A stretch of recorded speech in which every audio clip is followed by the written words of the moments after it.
going to do a Valentine's cake right now. And I want to do a topsy-turvy. This is a tiered cake. It's 2 tiers. It's an 8-inch and a 5-inch, and I want it to look kind of topsy-turvy-ish without having to actually carve the cakes.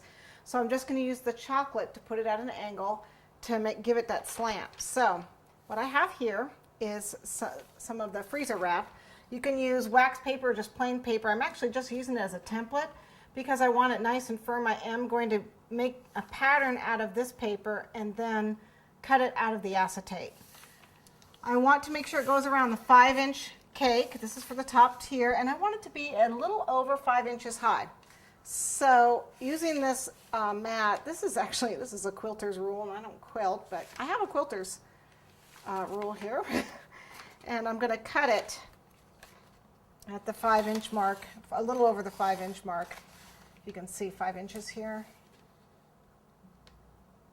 Okay. And I'm using, this is a rotary cutter. You can certainly use scissors. I just find this a little bit easier. It's just easier for me to cut it that way. That's the excess. Okay, so here I have this 5-inch piece. And what I'm going to do is fold it in half. And I want to create an arc. So it comes up about 5 inches, a little over 5 inches here, but ends a little at like, probably 3 1/4. So I'm just going to take the ruler and say, okay, this is 1, 2, 3 inches. You can use a ruler and just mark it, and then it's like 5 here. And I'm just going to make an angle.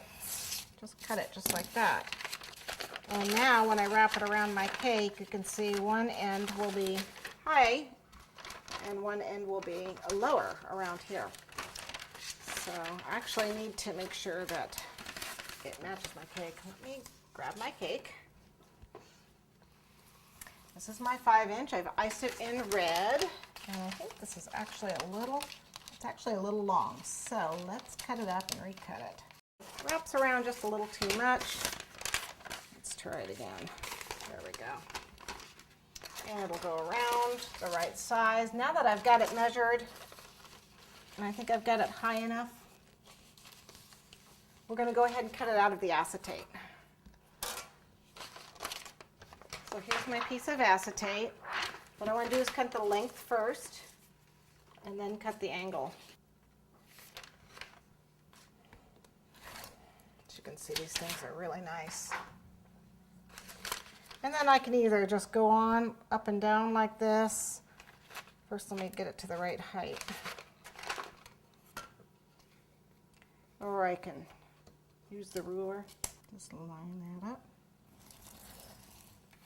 Okay, let's measure it and make sure it goes around nice and high. It meets like it's supposed to, just nicely. Cool. So using my paper pattern, I don't want to get a crease in my acetate if I can help it. Lay that down. And I'm just going to do the same thing with this guy, except not crease it. I don't want to crease this. Okay.